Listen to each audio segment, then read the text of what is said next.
Catarina, estamos aqui no Booksteps, hoje com um diário de leitura, portanto esta é a primeira entrada e terão muitas outras em dias diferentes. E o livro que vamos falar neste vídeo é do James Hannaham, que se chama Fruta Deliciosa, em inglês Delicious Fruits. É um livro contemporâneo, mais contemporâneo, já século XXI, aliás ele é publicado há menos de 10 anos, há menos de uma década.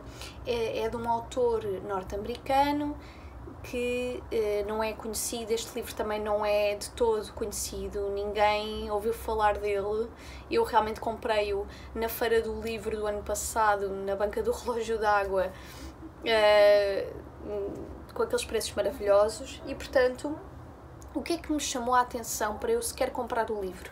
Em primeiro lugar, foi porque eu estava à procura de algo fora da minha zona, não digo propriamente conforto, porque não é uma história que saia dos moldes do que eu costumo ler, per se, porém eu estava à procura de autores e autoras que não fossem pessoas brancas e cujas histórias não fossem baunilha, como se costuma dizer, ou seja, eu queria alguma coisa, puxar um bocadinho a ficção, puxar ali temáticas mais interessantes. E porquê é que estas, antes de eu começar a falar do livro, porquê é que estas coisas são importantes? Porque tem a ver, acima de tudo, com experiências fora dos nossos círculos de interesses e de conhecimentos.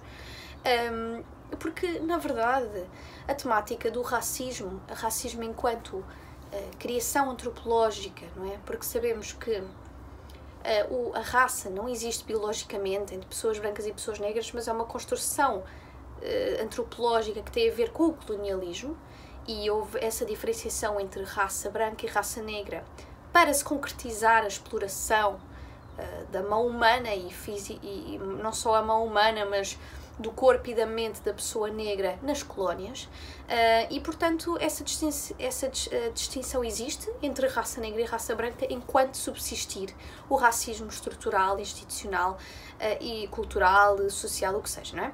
Então, porque é que é importante procurar livros de pessoas não brancas? Não é só pessoas negras, pessoas indígenas, pessoas da Ásia do Leste, do Sudeste Asiático, o que seja, porque estas pessoas têm e vivem experiências diferentes das nossas. A forma como percepcionam o que é um trauma, o que é felicidade, é diferente da minha, enquanto pessoa branca, enquanto mulher branca. Ao mesmo tempo também que este autor, ele também não vai perceber tanto o que é a experiência enquanto mulher, não é? Por ser homem. E portanto isto é um espaço de comunicação.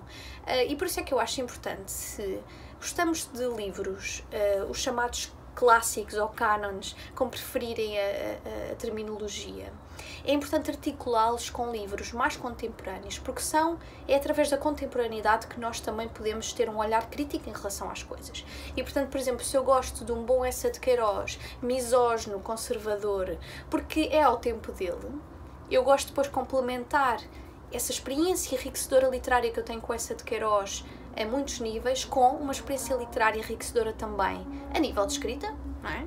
Mas também a nível cultural, a nível identitário. É importante termos estes cruzamentos e não procurar também livros vazios, e esta introdução serve para aqui.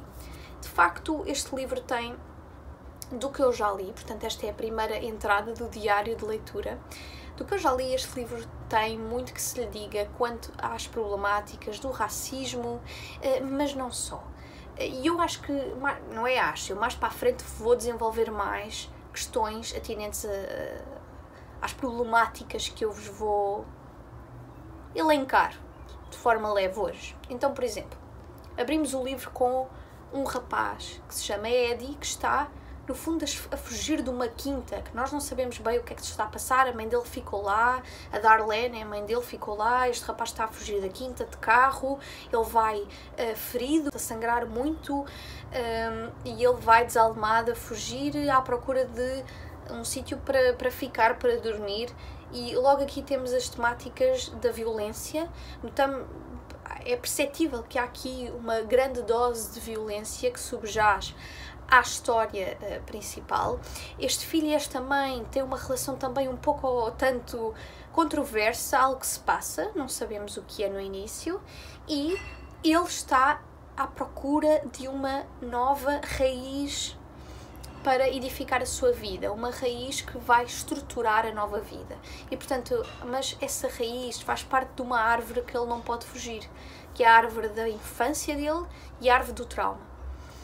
Pelo que eu já percebi, ele não tem pai, o pai dele morreu, e penso que isso vai ser desenvolvido agora a seguir nos próximos capítulos. E eu queria vos dar, este como é um diário de leitura, eu não sei quanto tempo de vídeo é que isto vai ter, mas queria vos dar algumas dicas para as vossas leituras. Então, por exemplo, o que é que eu costumo fazer? Eu costumo, aqui nas primeiras páginas,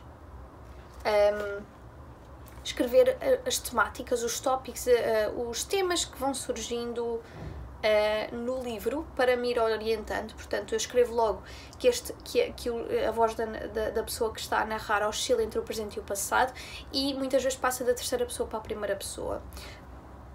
E a oscilação entre o presente e o passado é interessante porque uma coisa que eu notei já quanto ao autor que ele faz é o seguinte: ele introduz temáticas como pobreza, fetiche da deficiência, que eu já vou falar, prostituição, racismo e negligência. E como é que ele articula até agora estas temáticas? Viajando, levando-nos numa viagem entre presente e passado. Portanto, não é uma narrativa linear, ou uma narrativa linear em termos temporais, em que nós vamos sendo introduzidos como se fosse, enfim, check, quase como a passar coisas na máquina do supermercado para levar para casa. Não, é tudo feito, bem feito. Portanto, há aqui uma articulação interessante e inteligente entre estas temáticas. E depois, outra coisa que eu costumo fazer no livro é, como podem ver, é pôr, por exemplo, se há, eles vão, pronto, a pessoa que está a narrar vai introduzindo nomes e eu vou anotando esses nomes e se fizer parte de uma família, não é? Eu estruturo a família e deixo-a aqui logo no primeiro capítulo que é para voltar a ela. E o que é que eu faço nestes livros onde eu sinto que há mais temas para ser falados em relação a temáticas, seja de opressão estrutural e tudo mais? Eu designo uma cor nestes post-its para tudo o que tem a ver com temáticas relativas à opressão, seja mulher, capacitismo, racismo. E o que é que eu posso já dizer aqui nestas primeiras 60 páginas? Este livro, por curiosidade, tem 312 páginas e eu vou fazer vários diários de leitura, entradas de diários até finalizar as páginas, mas posso dizer que nas primeiras 60 a 70 páginas o que eu apreendi até agora é que os personagens falam-nos do espaço físico, nós sabemos os estados em que elas estão e se movem nos Estados Unidos, mas nós não sabemos propriamente o estado temporal, digamos, qual é esta época em que está o livro. E eu, na próxima entrada, provavelmente vou fazer a minha aposta sobre esse detalhe, não é? Mas nós sabemos que aqui já é a força policial. A opressão policial é enorme perante as pessoas negras. Há uma distinção clara entre pessoas negras e pessoas brancas. Mas eu ainda estou a tentar perceber se estamos num pós-Jim Crow. E o que é um pós-Jim Crow? É nos 10 anos seguintes, nos 20 anos seguintes. Portanto, eu depois venho-vos dar a minha aposta, a minha dica, o que eu acho que seja. E depois há uma temática que eu confesso que me interessou bastante, que tem a ver com a deficiência. O que é que acontece? É-nos descrito que ele foge desta quinta e ele acaba por ir para um sítio, estabelecer-se lá e arranjar um trabalho manual. Só que como ele tem uma deficiência na mão, fruto de um acidente que sofreu, ele acaba por se tornar um homem negro com uma deficiência que está a fazer trabalho manual. E há aqui uma fetichização da deficiência porque as pessoas brancas, elas ficam muito pasmadas com este objeto precioso, não é? É muito estranho que que está ali à frente delas a fazer coisas que elas nunca imaginariam que uma pessoa negra com uma deficiência fizesse. E é quase como pagar um bilhete para ir ao espetáculo do circo. As pessoas quase que inventam objetos que precisam de ser reconstruídos só para verem Eddie a trabalhá-los. E o Eddie, ele acaba por se aproveitar, tudo com bastante consciência, atenção, de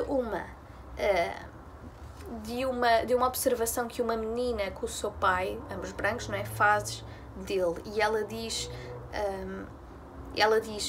mas como é que ele faz trabalho manual se ele não tem mãos? e inclusive é essa observação que faz com que o Eddie crie uma tableta para pôr em frente do seu estabelecimento. Estou a tentar encontrá-lo. Que a tableta diz mão de obras sem mãos. E o que é tão curioso neste facto? É que a criança diz isto com toda a inocência. Aliás, ela até acha isto fantástico, não é? Ela não está a dizer isto do estilo que pessoa ridícula estar a tentar trabalhar com uma deficiência na mão. Não, ela acha interessante. E vai muito na onda do que esta criança diz. Ele percebe, ok, então eu vou ter mais clientes se eu me aproveitar desta deficiência, que é algo que me está inerente, intrínseco, para fazer mais dinheiro, porque o que eu quero é sobreviver. E então diz o narrador, ou a narradora, não sei, aqui a voz, diz mesmo, Eddie não se importou que os seus sofrimentos ficassem reduzidos a uma anomalia tolerável, sociável. Isto é muito interessante, porque ele aqui continua, o dístico engraçado e contraditório encobria toda a perda e sofrimento e fazia com que os clientes pudessem abordá-lo com uma sensação de à vontade e de afabilidade. As pessoas já não se encolhiam nem ficavam constrangidas quando o olhar lhes fugia para os cotos dos pulsos.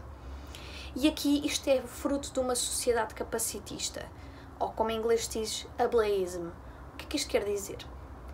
A sociedade capacitista é a sociedade que nós vivemos, que vê a deficiência como uma obstrução, como um eclipse de eficiência, um eclipse de trabalho.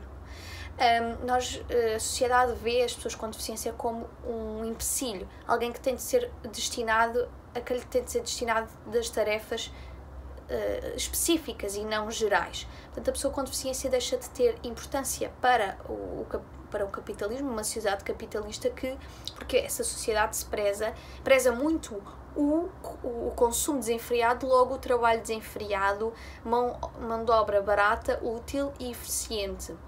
E a pessoa com deficiência muitas vezes tem alguma limitação ou não, muitas vezes são deixadas de lado logo, presumindo que são limitadas, mas no fundo podem ter de fazer um trabalho durante mais horas, portanto não ser tão eficiente, que segundo os ditames da sociedade capitalista, que vê as pessoas como meros, enfim, reduz as pessoas ao trabalho. As pessoas são só o seu trabalho e não são pessoas. E então aqui o que é que o Eddie percebe? É que ele tem de fazer com que as pessoas não se sintam enojadas ou desajustadas perante a deficiência. E isto é o que é a sociedade capacitista. A pessoa com deficiência tem de fazer de tudo e mais alguma coisa para não deixar os outros desconfortáveis. Porque coitadas das pessoas, ver alguém com deficiência deixa as pessoas desconfortáveis. E, portanto, estas temáticas que ele nos traz, logo aqui no início, são de veras dolorosas, eu diria, para, enfim, abordarmos. E eu vou deixar esta entrada de diário por aqui e, portanto, vemo-nos na próxima entrada.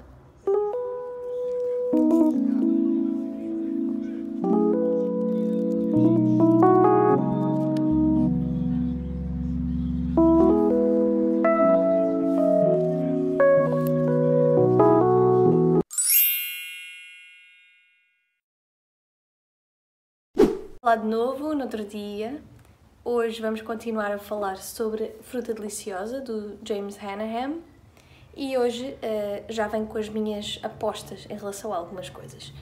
Uma delas, e coisas que precisam de ser aqui deixadas, não sendo propriamente informação a mais de tudo, é que o nosso querido Eddie, este rapaz, nós conhecemos-lo já em jovem adulto. Portanto, o livro, como eu vos tinha falado, inicia-se quando ele está em fuga de uma quinta e deixa para trás a sua mãe. Mas a parte interessante deste livro é que nós recuamos ao passado, até ao passado mais longínquo, desde que ele era uma criança, para, no fundo, aprendermos sobre o que é que levou àquele clímax, em que ele perde as mãos e, enfim.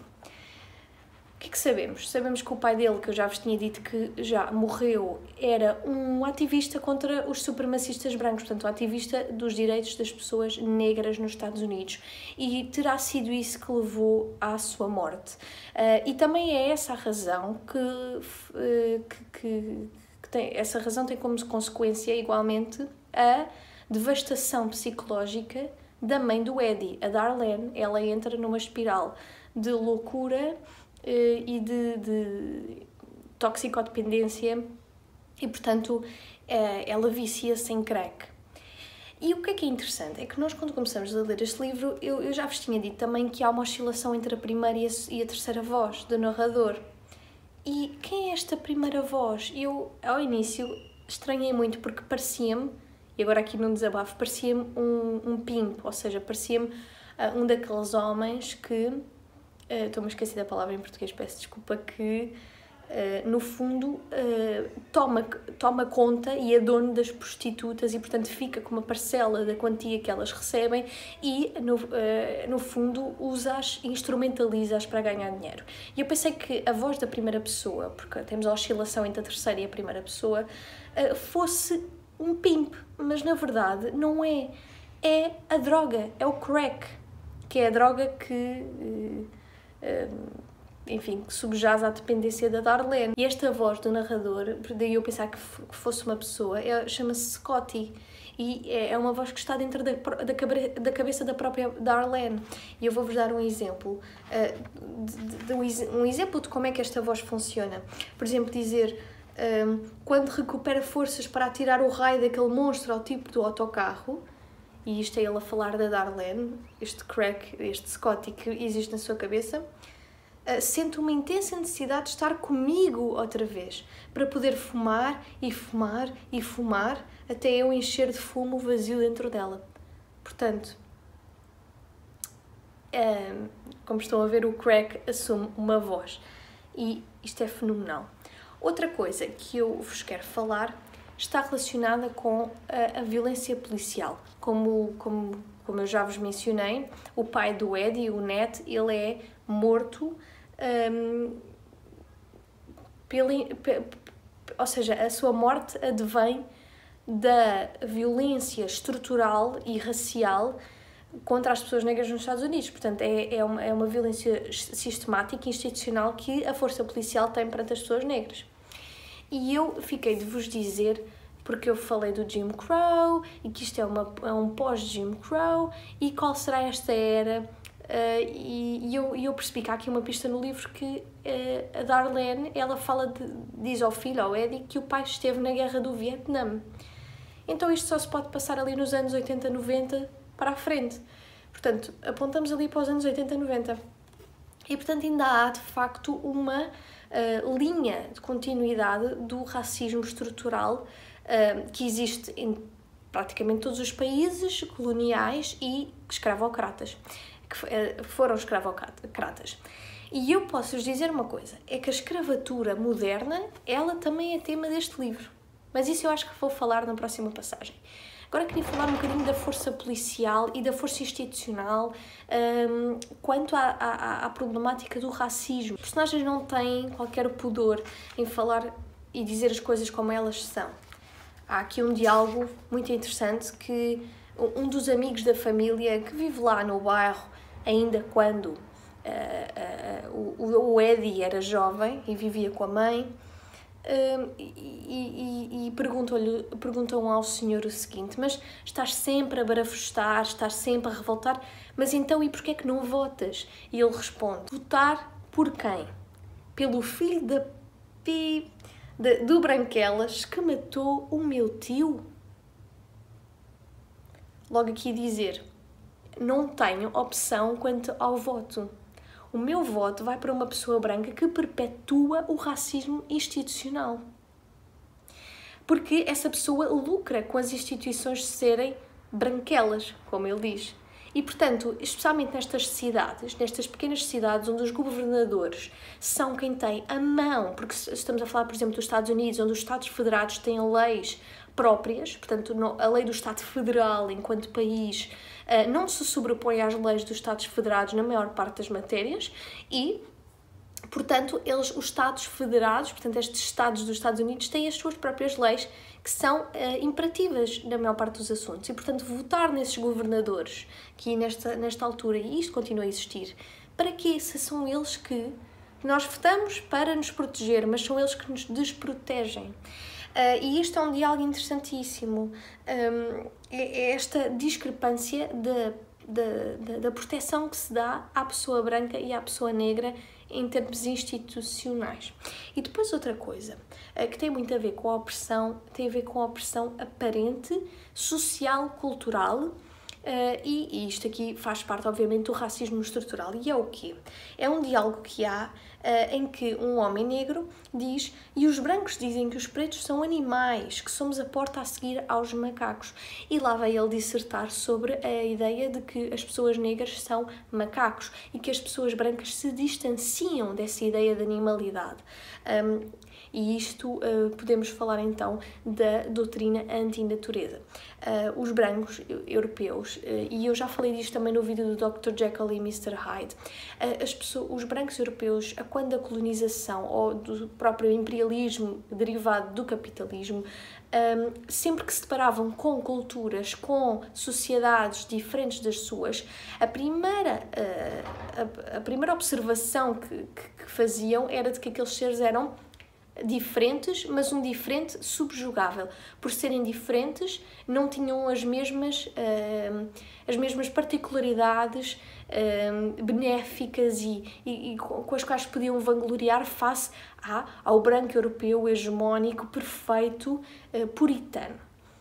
Mas depois havia uma segunda fase, que era a da admiração, a de olhar para estas pessoas e ficar quase como numa absorção integral da diferença. E acontece muito isso no Dr. Jekyll e no Sr. Hyde, e aqui também é o que os personagens vão falar. Embora os brancos europeus sempre arranjaram mecanismos, não só europeus, mas estadunidenses também, para se distanciar da animalidade, nós distanciamos da animalidade pela limpeza, pela pureza, pela valorização do branco, do limpo, e depois da romantização parcial do que é o campo. Nós estamos sempre a ver o campo como uma complementaridade da vida, por exemplo, e os animais como um hobby, algo que se vai ver ao jardim zoológico, algo que está longe da nossa realidade, nós trazemos para ela com as devidas precauções e limitações. E as pessoas negras neste livro sentem: mas qual é o mal de ser considerado um macaco, se o macaco é muito melhor do que os seres humanos? E é muito engraçado como as pessoas não brancas em geral são normalmente associadas a um certo tipo de animal, a algo muito exótico, algo muito diferente, lá está, sem ser humano. E esse também é um diálogo que é aqui feito da doutrina antinatureza versus a identificação com a natureza, porque as pessoas negras aqui percebem que a doutrina antinatureza é uma falha do outro lado e não algo que possa ser apontado a elas mesmas. Outra temática que vos quero falar agora, rapidinho, tem a ver com a prostituição. Logo nos primeiros capítulos sabemos que uma das formas que Darlene, das poucas formas que Darlene arranja para se sustentar, também devido ao facto de estar dependente do crack, é na prostituição. E a prostituição é só mais uma das formas de opressão que a mulher, pela qual a mulher passa, não é? E a prostituição, ela e isto será falado noutros vídeos com certeza, é uma temática muito profunda e interessante. Inclusive, trazer aqui o livro, de uma forma ou outra, Revolting Prostitutes, e os dados são mais que óbvios. Rara é a mulher, isto, o mito que diz que as mulheres entram na prostituição porque querem, e isso é uma realidade, não é verdade. Isso é uma minoria é um número muito pequeno de mulheres que livremente, sem problemas económicos e sem entrarem enquanto menores, muitas vezes crianças e pré-adolescentes, isso é um número mínimo. E, portanto, olhemos para os factos. E eu vou deixar na descrição alguns dados estatísticos. E a Darlene é mais uma das mulheres que entra na prostituição por vulnerabilidade económica. E não se enganem quando reparem, todas as propostas que ela recebe de ajuda de alguém é com um contributo do lado contrário, um sinalagmático, a dizer que, por exemplo, ela pode atrasar-se na renda se fizer ao senhorio um favor sexual, por exemplo.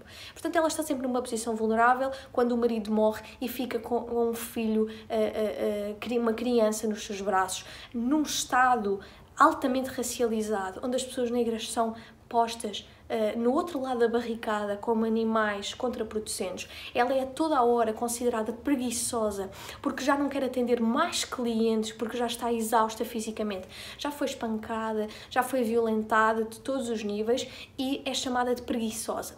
E esta é uma linha que se vai manter. A prostituição é um degredo enorme para a grande parte das mulheres que lá estão, porque as mulheres são violentadas. E isso é toda uma discussão que enfim, não me cabe agora aqui abordar. A verdade é que a prostituição não vai ser o único trabalho de Darlene, ela vai ter outro trabalho esse que está relacionado com o título do livro, Fruta Deliciosa. E é algo que eu vou falar na próxima entrada. É sobre a escravidão moderna, é sobre o trabalho forçado, o trabalho precário, e vocês vão achar muito interessante a ligação com o título deste livro. Delicious Foods, Fruta Deliciosa. De que maneira e em que medida é que este título terá alguma correspondência com o que se passa na obra? Bom, falaremos disto então na próxima entrada, entre outras coisas.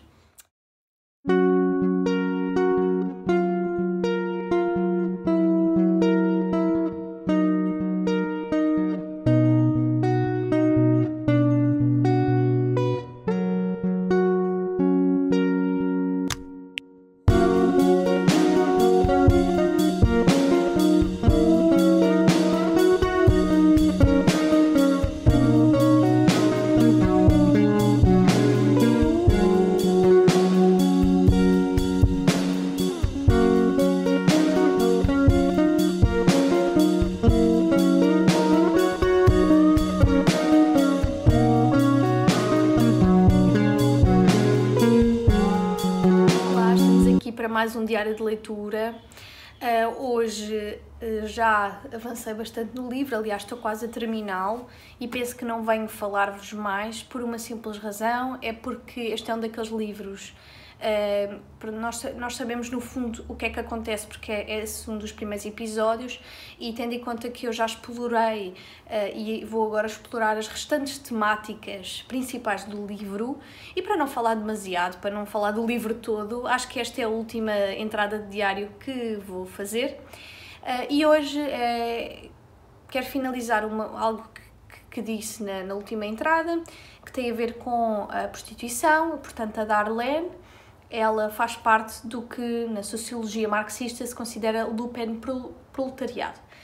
Isto é uma categoria de pessoas, digamos, que não tem consciência política alguma e que está numa classe de pessoas, uma categoria de pessoas a um nível precário enorme, faz parte de uma atividade marginal, desvinculada da produção social como nós a conhecemos, acaba por ser uma camada política carente de consciência política e este conceito de lupenproletariado é atinente à Darlene. Mas o que é que temos também neste livro para além da profissão da prostituição? Temos também o que comumente se designa como escravidão moderna.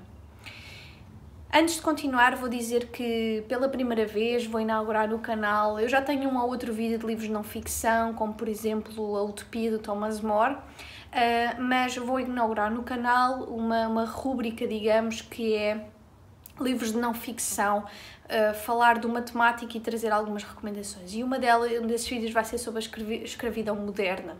E o que é que acontece neste livro? É que a escravidão moderna, ela é não só uma temática, mas ela é a raiz da maior parte dos problemas que vão acontecer, vão surgir no desenrolar da narrativa. A escravidão moderna, ela é um conceito, eu vou ser sucinta, mas deixo já aqui um sabor, não é? Um gostinho. A escravidão moderna é um conceito que não tem base legal em nenhum país internacional.